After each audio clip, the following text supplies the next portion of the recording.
새해도 전국은 각종 현안으로 뜨겁습니다. 정치권 화제 발언으로 주요 뉴스 정리해보겠습니다. 우선 임종석 비서실장의 UAE 방문을 두고 이어지는 의혹에 대한 내용부터 짚어보도록 하죠. 임 실장이 UAE를 방문한 이유를 놓고 야당과 일부 언론사에서 여러 의혹을 내놓고 있습니다. 자유한국당은 이번 정부가 이명박 정부 때 UAE와 맺은 어떤 그 합의를 들추려다 탈이 났다고 주장을 하고, 일부 언론은 박근혜 정부가 이 합의를 들추거나 폐기해서 문제가 생겼다 이렇게 주장하고 있습니다. 당사자인 이명박 전 대통령은 진실을 알고 있을 텐데요. 어제 현 충원을 참배하면서 짧게 입을 열었습니다. 내가 이야기하는 것이, 내가 말 안 하는 것이 국가에 도움이 되겠죠. 그러면서 이번 정권에서 수습을 한다고 하니 잘 정리될 거다 이렇게 말했습니다. 임종석 실장의 UAE 방문과 관련해 청와대의 공식적인 입장은 양국 간의 우호 증진이 목적이다 이렇게 말한 데에서 달라지지 않고 있습니다.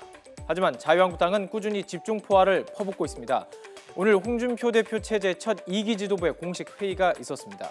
이 자리에서 김성태 원내대표는 청와대를 향해서 망나니 외교다 이렇게 발언의 수위를 높였습니다. 작년 8개월 동안 국외적으로도 국가의 신용과 그리고 국가의 이미지도 다 버리는 망나니 같은 외교 끝에 전 세계를 상대로 열심히 뛰고 있는 한국의 비즈니스가 큰 위기를 맞이하고 있습니다. UAE 원전 게이트가 점입 가경으로 흐르고 있습니다. 물타기와 책임 떠넘기로 모자라서 청와대가 이제 노골적인 공갈 협박까지 하고 있습니다. 국민의당과 바른정당 통합에 대한 부분도 살펴보죠. 국민의당 당원 투표에서 통합 찬성 의견이 74.6%로 나타나면서 통합신당에 대한 관심이 높습니다. 언론사들이 이렇게 여론조사에 의뢰해서 통합신당의 지지도를 조사했습니다. 동아일보와 MBC가 의뢰한 조사에서 자유한국당을 제치고 2위, 서울신문의 조사에서는 3위를 기록했는데요. 1위 민주당과는 모두 격차가 크게 나타났습니다. 통합을 반기는 입장에서는 2위라는 사실에 주목을 할 테고요. 반대하는 입장에서는 합쳐봐야 민주당과의 격차가 크다는 부분을 확대할 것입니다. 더불어 이 통합 반대파 당원 투표율이 23%여서 전 당원의 3분의 1을 넘지 못하는 부분을 거론하고 있는데요. 통합파는 이 부분을 이렇게 해석했습니다.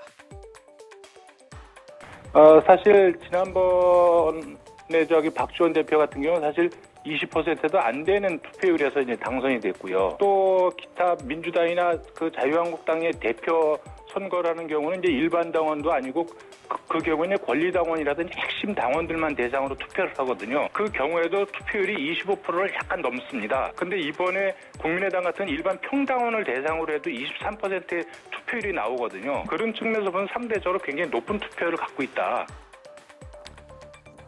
국민의당의 발빠른 합당 움직임에 바른정당은 고무된 모습입니다. 오늘 하태경 의원은 라디오 인터뷰에서 국민의당 통합 반대파의 박지원 의원에게 오히려 고맙다고까지 말했습니다. 마지막으로 들어보시죠. 받기 쉬우라고 이분도 털고 가는 거예요. 그러니까 이제 공장장님 자꾸 이게 털고 간다고 말씀하시는데 털고 가는 거죠. 제가 볼 때는 박지원 대표가 이거 가지고 본인 정치 장사를 하신 거예요. 윈윈이야. 이 이슈에 있어서 제일 뜬 분이 박지원. 이거든요. 근데 그게 역설적으로 우리 통합에 있어서도 촉매제가 된 거다. 그러니까 저는 박지원 대표가 너무 감사한 게 본인도 좋고 통합에도 좋고 이런 상생의 정치를 이 국면에서도 하신다는 게 감사한 거죠.